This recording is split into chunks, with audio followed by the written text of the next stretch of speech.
key. Oh, bro, I'm low-key faded, bro. Highway. What's this guy supposed to be, the ultimate badass? They ain't ready. They ain't ready, Jim. They ain't ready. Here we go.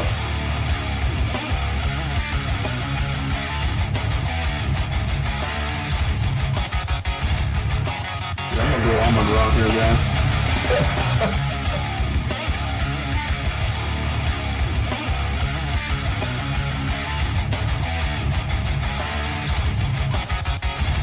I was like, what is it? You look Mexican. What is that? I looked a little bit though, so I dig a little deep in there, right? But yeah, he did that.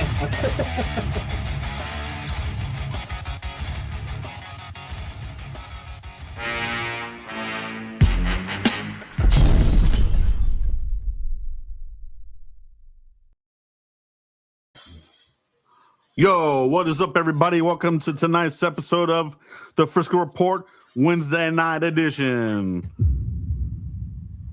Mike, what is up, bro? How are you doing, bro? What's going on, you guys? Joe, I am good. I'm good.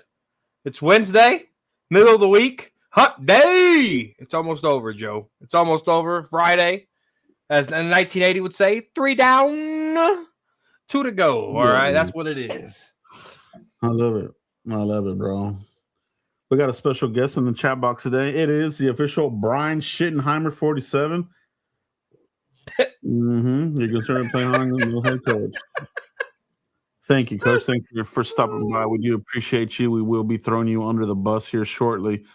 Appreciate that, Coach. Mike, I don't know how this keeps happening, but the Cowboys remain alive for the division, bro. What the heck is going on, bro? It's 2023 all over again. Are you kidding me?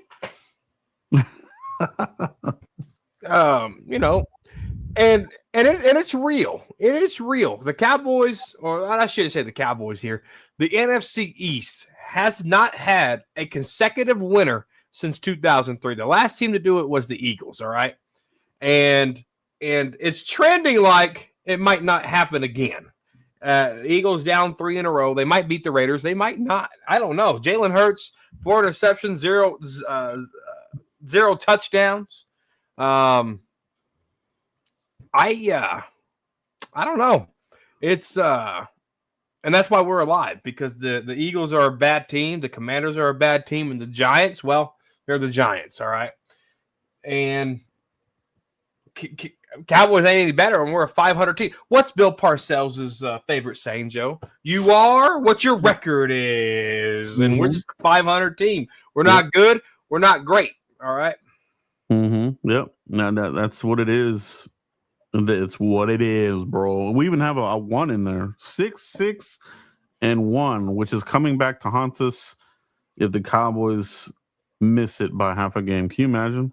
With our luck, that probably will happen. But yeah, man, it's incredible. But it is the only path now. The other teams, they're looking like they're locking in there. You know, we can't catch these wild card teams. So it is through the division. The Cowboys have to win it, and the Eagles have to continue to implode, which they've done before. You know, so don't be surprised. But the Cowboys, they definitely have to handle their own business, Mike. Vikings, they kind of had a bounce back game. Yeah, I feel like you never know what you're going to get with the Vikings-Cowboys matchup. You know what I mean? So typically they play us pretty tough. You know what I mean? It's kind of like a Cardinals type of team, right? So what's your gut feeling right off the rip, bro, as far as like what's going to happen in this Vikings game? It is going to be a night game, Sunday night, Mike. What's your thoughts off the rip here? Yeah, Vikings coming off a 30-0. Let me say that again. 30-0 win against the Commanders. So their momentum is on their side, all right? When Cowboys have to play with urgency, Joe, they don't have it in them to play with urgency. When the Dallas Cowboys showed zero effort in that Lions game, and I don't think a lot these Dallas cultured players. Let me make sure I put that out there because George Pickens isn't a Dallas cultured player. Quinnen Williams not a Dallas cultured player, right? A lot of these players are, and they don't understand the magnitude of a big game, or at least they haven't showed me that they understand the magnitude of a big game. And this Vikings game is as big as it gets because you're back in worse shape than you were when you went into the game if you lose this ball game. I really hope Brian Schottenheimer understands the urgency as a head coach to go out there and get these players ready because we were not ready to get for the Lions. Yeah, they didn't look ready. It was a playoff atmosphere game. It kind of had the playoff vibe to it. You know, they had all the hallmarks, Mike. Like I said, turnovers, your wide receivers tipping the ball, turning into interceptions, penalties up the wazoo. Special teams continues to stink it up, you know, spotting the other team ultimately almost 50 yards. You can't win on a short field. Like, that game was so frustrating, bro. So, yeah, man, I think the Vikings game, who knows who wins? You know, Cowboys have to win it. We know that. Will they win it? Who knows, bro? Who knows what version you're going to get here? Are we going to whoop them, or is it going to be one of these last possession games? Or are they going to come out and blow us the hell out? You know what I mean? Like, you just like you don't know, right? Anything's possible, dude. You know, I don't trust the Dallas Cowboys. Like I said, Joe, I've seen the movie. I've seen the sequel. I've seen the episodes. I know what happens, Joe. If the Cowboys make the playoffs, they're one and done. I've seen it. I don't call me Nostradamus. Just call me the rerun watcher. Indeed. And right now we got a Super chat. from your boy Mike in the house, bro. Let's see what you got. Your boy Mike. We really need to get rid of both Eberflus and Sorensen. I worry if we make the playoffs that both those guys will stay. They both need to be fired ASAP in all caps, bro. I couldn't agree with you more, bro. They got to go. No matter how the season goes, they have to go. There was no development on any of the defensive players. Second-year guys, nobody made any leaps. You know what I mean? And take the staff with you, bro. Get the whole unit out of here. Yeah, I was very sus, as the kids would say, on Sorensen. Did not like his program when he was with Miami. He had one of the worst special team units in football at the time. And then somehow he got promoted to go be a defensive coordinator. And he sucked at that. And then he became our special teams coordinator. So, you know, I want to know what he knows, all right? Because you can suck at your job and still have one. With Eberflus, he's just stubborn. I don't know who's more stubborn, Eberflus or Jerry Jones. If you know the 5-man front works, why did you not run it? Why did you run zone 87% of the time against those Lions? Like, did you try to outsmart somebody? Did you buy that St. Brown was really injured? Like, what was your strategy going into that? He's just a lame coach, bro, and he's not creative. If it wasn't for Quinnen Williams and the 5-man front would have never even got here. And so we got to take what we know at face value, and it's Eberflus isn't any good. He just isn't. Mm-hmm. Yeah, no, well said, Mike. He's not any good. He's not going to be any better. His ceiling is a linebacker coach, if that. None of our linebackers developed. None of them are any good. Leafau, he took a step back. It looked like he got overhyped and took a step back. You know what I mean? Yep. And that's a guy who has a lot of potential, but he's already coming up on year 3. Overshown, he's still working through that injury. You can tell there.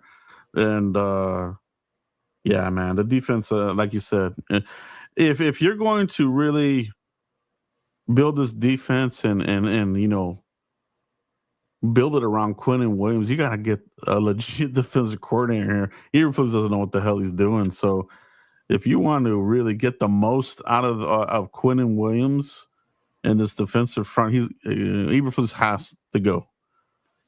100%, dude.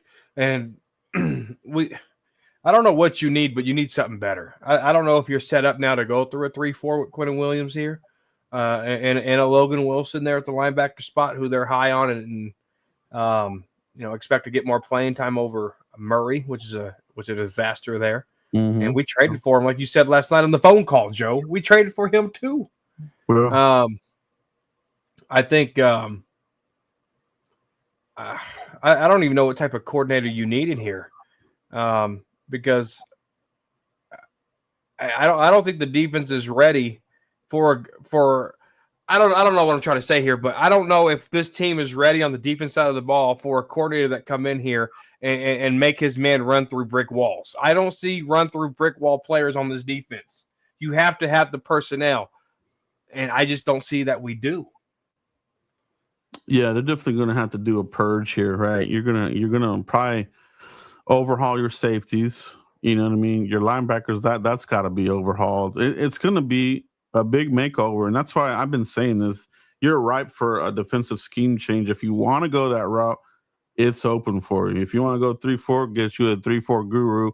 If you want to stick with 4-3, there's going to be better coaches than what you have right now, Mike. So either way, the improvement will happen. We're just going to have to wait until the offseason, Mike. We just got to get through this crap. Defense sucks because of Eberflus. He just isn't getting anything out of these players, you know? Yeah, he's not. And the effort that was shown, the game plan, I mean, it was bad, dude. It was ridiculously bad. And they have to be more prepared. They have to be more disciplined. They got to get more pressures. You mean to tell me Clowney is that much of a difference maker on this defense that you missed him so much you went away from your 5-man front because Clowney wasn't there to set the edge? Like that it's almost like Tony Pollard against the San Francisco 49ers a few years ago. He went down and the offense didn't know what to do. You game plan against one player, and that player happened to be Clowney. Man, you got to go, bro. And Clowney's a new addition. Midway through the season edition, dude. Like it's the wildest thing ever, dude. Like man, if they don't move on from him, bro, like I don't see how any fan could have any hope in next season. Right. They just have to, bro. They have to move on. Bring anybody in here. They have to mutually agree to part ways. That's the wording that's got to come out of Frisco.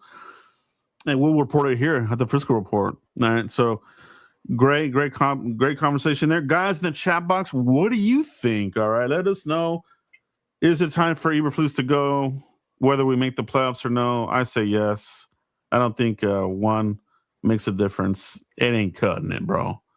The offense is holding this damn team up by the hair of their chin, bro. Speaking of offense, Mike, George Pickens, the smear campaign. A lot of topic about this, about some of the plays that he had in this Detroit game. Whether it was lazy route running or he had an off game or he just wasn't putting the 100% effort. Where do you fall on this topic here? Do you believe in that? Is one game? Have you seen a lot of games like this? Like, what's your thoughts on this? Is it being overblown or what is it? I think CD and George Pickens are the same people, and people have to recognize that. What do I mean by that? I'll tell you. CeeDee Lamb can ride the highs, but he's not mature enough to ride the lows. George Pickens can ride the highs, but he's not mature enough to ride the lows. I understand that you're double blanketed, but you can't give up on the play. You have to give 100%. And when he fumbled that ball, and as much as I'm so pissed at Turpin stayed on the play and recovered his fumble. So he should understand, because he's seen it firsthand, that if you go 100%, something is good to go your way, right? So with him having excuses of the coverages and why he's doing this and why he's doing that, it's not good enough for me as a professional athlete. And I don't think George Pickens is a troubled child on the field. I mean, he's had one personal foul penalty on him earlier in the year. we kind of seen some lazy route running earlier in the year. Then he kind of stepped up and was riding those highs. But when George Pickens faces adversity, I don't think that he can handle those lows, and he don't have a mentor like CD to help him with that, because CD is the same way. Yeah, man. Yeah, they're definitely similar players. When you're talking about the upcoming off season, do you want to bring back Pickens? Some people really bought into this whole narrative and said, "Oh no, I don't want him back. He's trouble," or this and that, or. But this is how I'm looking at it, right? How many games has your defensive coordinator cost you this season, and how many games has George Pickens cost you this season? The defense, it's almost every single game. Pickens, he's had, obviously that Detroit game wasn't his best, and I have a hard time thinking about another game this season. Maybe there's another one early on, like I said, Mike, but it's clear as day that the change is the defense. The focus by fans has to stick with you got to get the defense out of here. And I think there's certain people, and that's why I think the smear campaign has begun, that want to focus on Pickens. The focus is not Pickens. It's the shitty defensive coordinating unit led by Eberflus, the special teams as well, man. Love the point, Joe. Spot on, 100%. But I think we have a mature enough head coach to understand the outside noise and balance that. Obviously, George Pickens put out a tweet and deleted it. And I think Brian Schottenheimer was the right guy in that situation, because he is a people's coach. And sometimes a people coach has to draw that player in and say, look, what you did was wrong. Here's how you can improve and whatever. I think Schottenheimer can do that. And I think he has done that.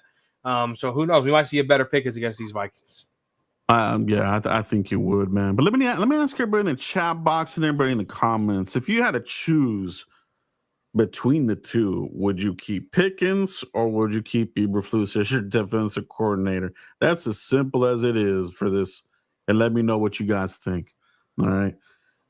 Mike, like I said, this is the game of games. You can't lose anymore, right? There's no room for error here. Let's say hypothetically you win this game. How challenging is that Chargers game going to be, Mike? I mean, we saw the Chargers go toe-to-toe with the Eagles. You know what I mean? Herbert is beat up and his arm's about to fall off pretty much. What's your thoughts on them as an upcoming opponent? It's not going to be a walk in the park, right? And we've had their number the last couple of years. And eventually they're due for a revenge game. I mean, usually that's how it works when you're a Cowboys fan. The teams just play us harder, it seems like, or we just don't know how to show effort.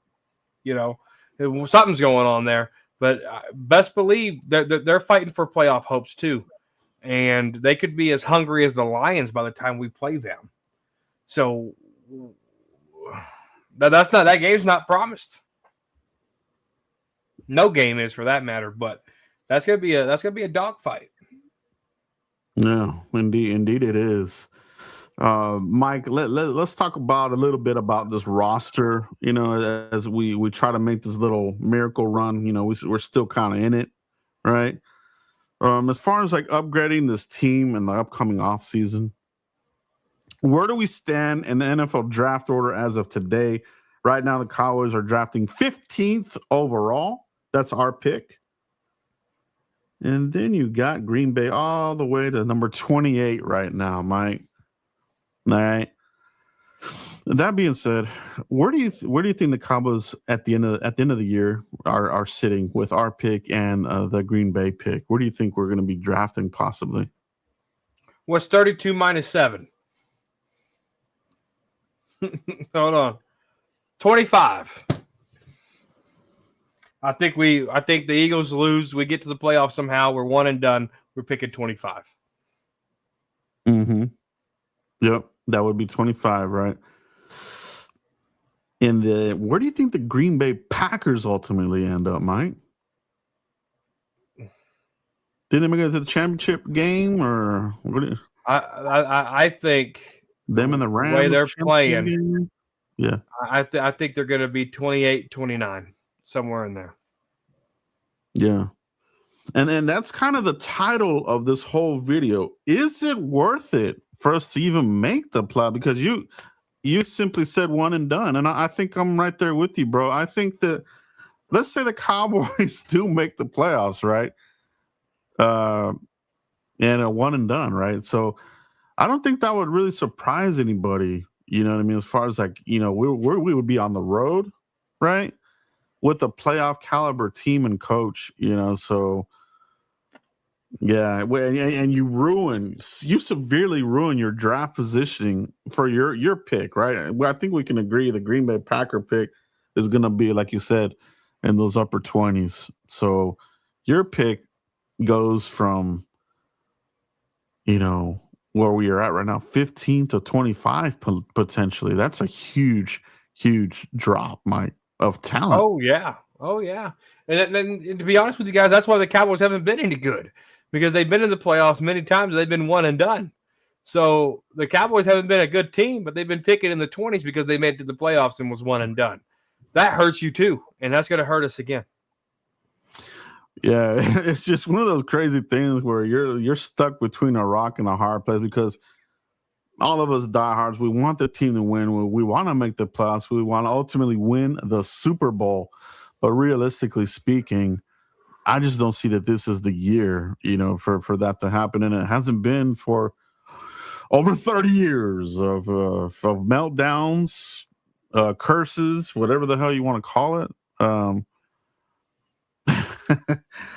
But then you have to look at the draft side of this thing. Will McClay drafting defenders has been documented here. He doesn't do a good job of that.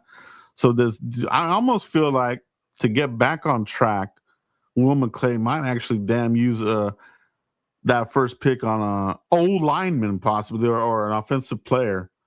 You know what I mean? Just to be like, hey, I still have it. You know what I mean? Because they hit more on offense than they do defense, Mike. So what's your thought on that there? Yeah, I mean, when we were talking about what draft pick would the Cowboys use if they were going to go do something at the trade deadline, right? At the trade deadline, I said they would use that second round pick, and they did. They gave up that second round pick for Quinnen Williams. Now, here's what I'm thinking they're going to do. The higher pick in the first round, which that could be either 15, 16, they're going to use that pick to trade into the second round and third round. They're only going to pick at that Green Bay Packers pick. These Cowboys are going to use that first pick to trade into the second and into the third round to get more picks. Cowboys ain't picking until maybe 26, 27, 28, wherever Green Bay lands. Cinematic base, here we come.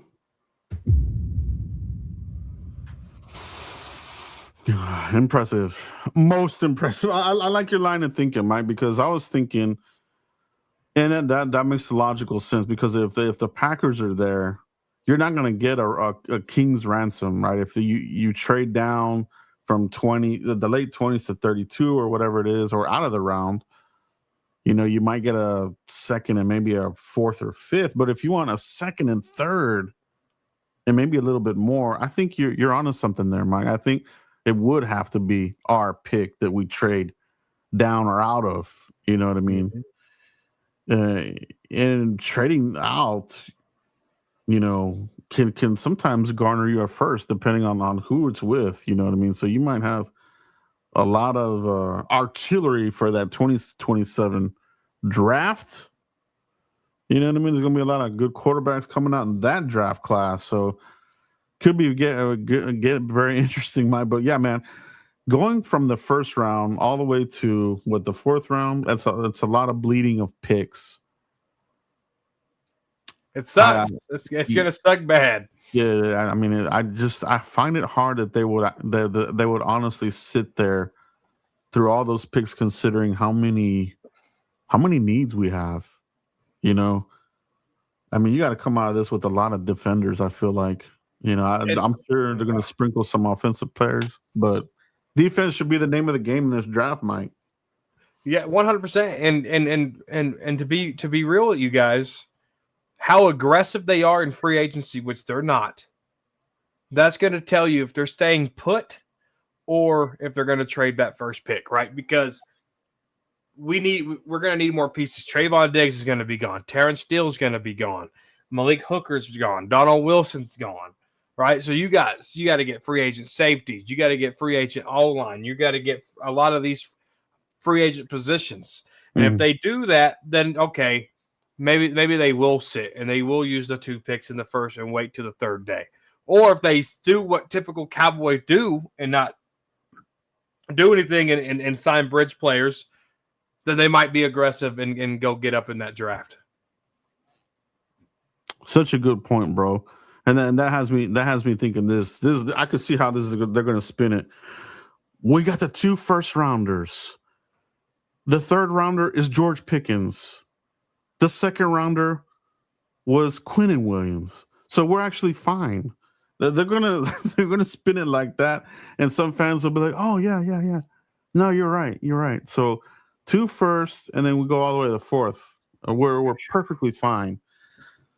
That's gonna hurt, bro. That's gonna hurt bad. That's how they're gonna try to spin it, and some fans will eat it up, and they'll be like, "Oh, they'll come out with their articles or the videos like, oh, we're fine. We draft really good anyway." No, we don't.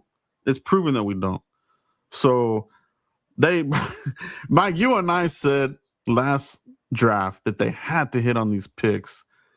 And at the beginning of the year, the Cowboys were at the bottom as far as like getting production from their draft class. That's how bad that draft class started out, Mike.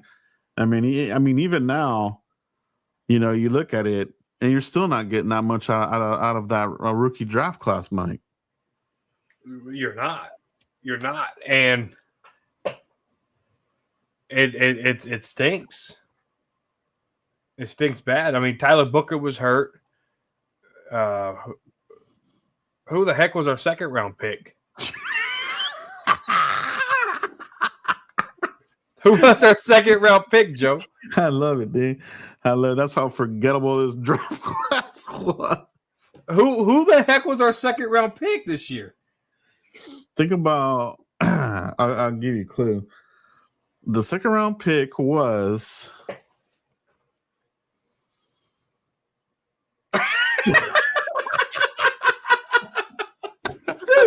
I'm so sorry, chat. I'm so sorry. Who the heck? Donovan Ezeraku. God, dog. But that's the funny thing about it, bro. Like, a lot of fans, they forget, right? I mean, we forgot. I mean, yeah, Donovan Ezeraku, he's been okay, right? But apparently not. I mean, right? I mean, not someone's like, dude, this guy's been killing it. No, he has. He's been okay. Wow. I'm sorry, guys. No, but that kind of proves a little bit of our point as far as like this draft. And then the Revel, right? Was it your 3rd rounder? 3rd round, yeah. And they lied to us. They said, "Oh, he'll be ready for camp." And then you saw the hitch, and it was delayed. And his father said, "Oh, he's not ready." We knew that the Cowboys were lying to us again, bro. So he barely got on the field. I mean, we don't know yet about him, right? Honestly, we don't. He's made some plays here. He's kind of not. So we're gonna have to find out about him next season, really, if we're being quite honest. 100%. Shout out to Ron the Don Smith, Don Easy, Drum King, as a Raku Easy. And then we got Uncensored in the house, too. Shout out to all you guys in the comment section. I just need 4 people to hit like right now. 1, 2, 3, 4 of you. Hit like on Joe's channel, my channel. Hit like, helps the stream, guys. Boom. So, yep. So, yeah, to your point, Joe, we had a hit on these guys, right? Booker looks like he's going to be okay. Donovan Ezeraku looks like he's going to be okay.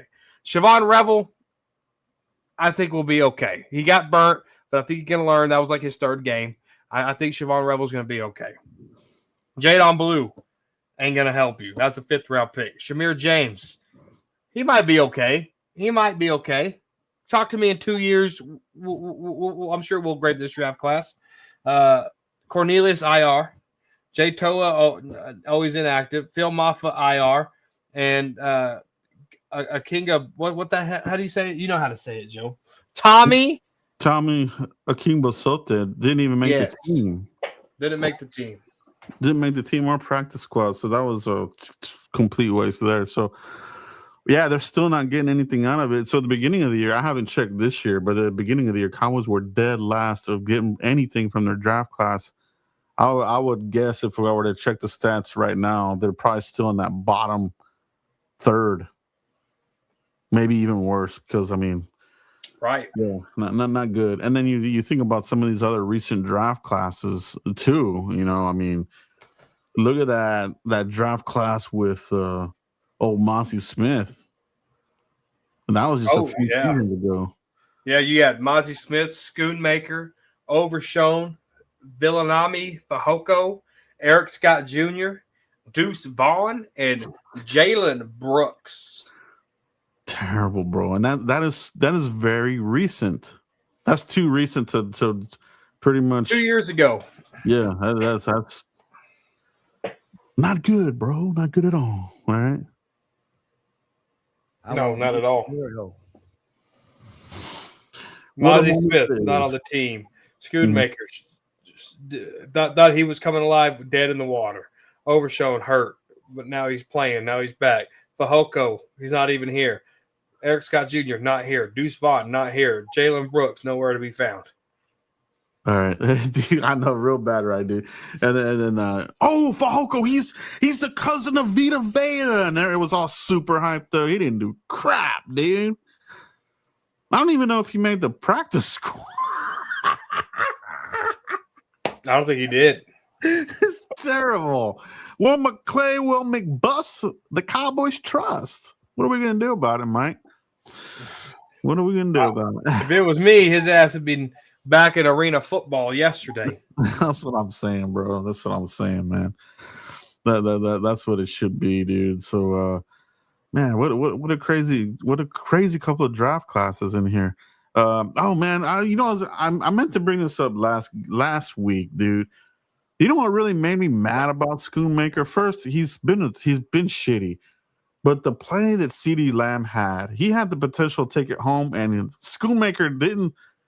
Lamb was pointing like, block this freaking guy, and he didn't block him, dude. I was like, man, you were just not good, bro. Schoonmaker. Man, that was stupid, bro. Second round pick on that guy. Can you believe that?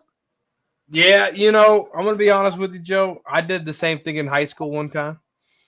I didn't see the dude. Mm-hmm. I didn't see the dude at all. And I'm running to the second level to go block the dude that I got tunnel vision on, I guess.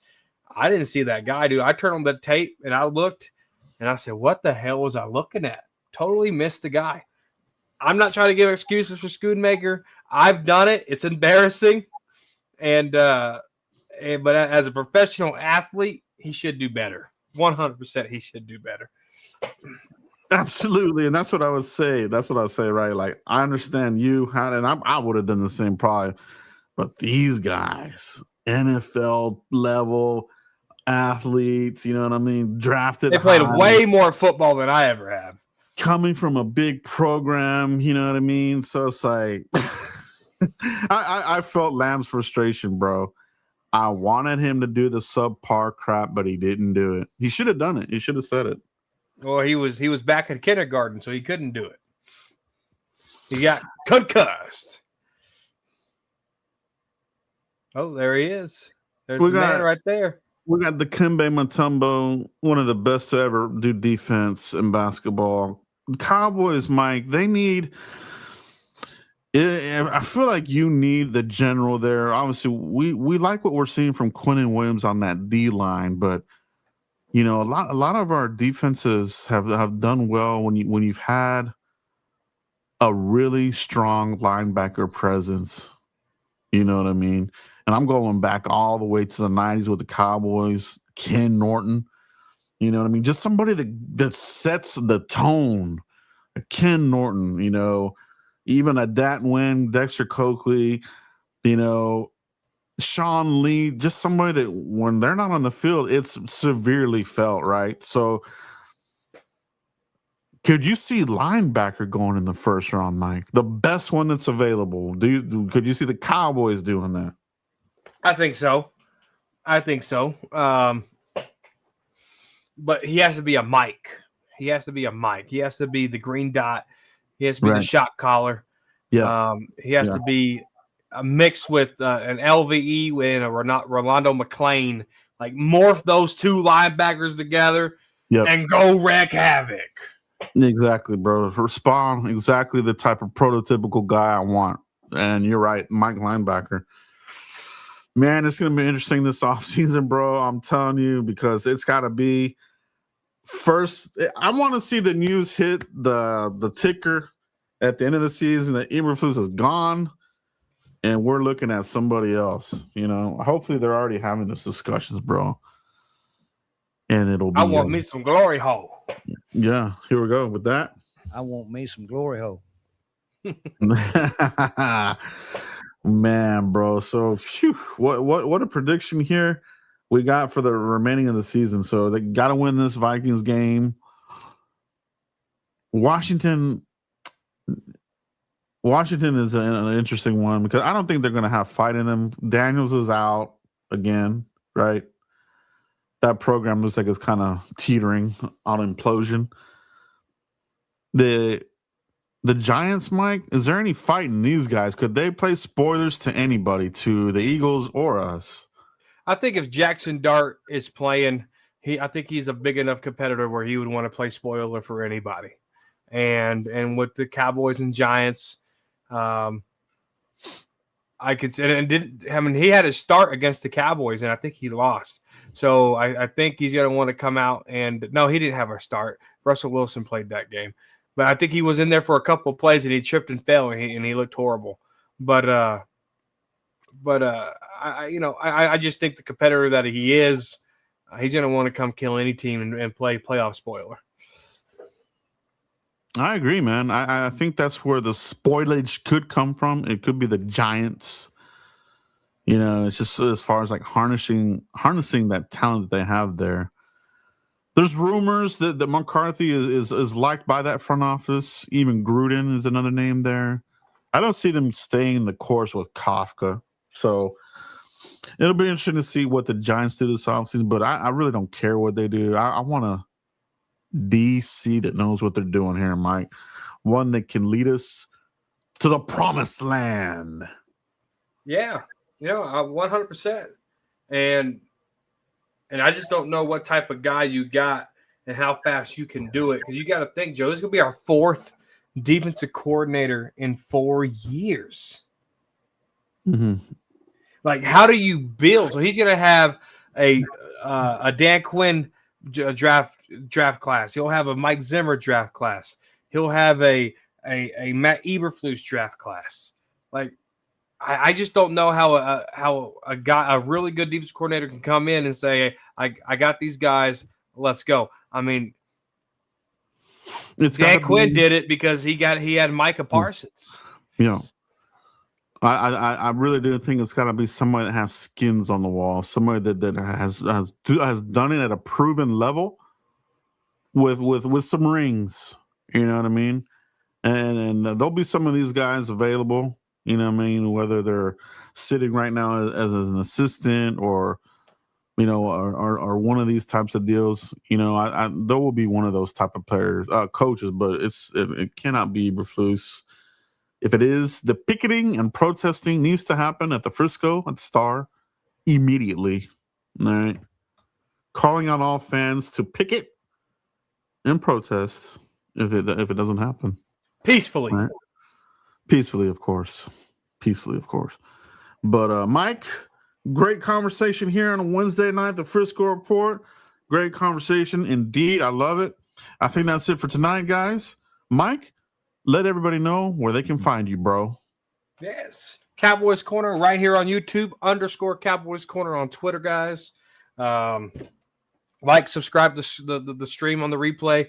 You know, we try to keep it short and sweet and detailed so you guys can watch the full replay and enjoy yourself while you're washing dishes, driving to work, using the bathroom. And by the way, it's time to wipe. You've been on the toilet too long. 40 minutes. is more than enough time. Go back with your family.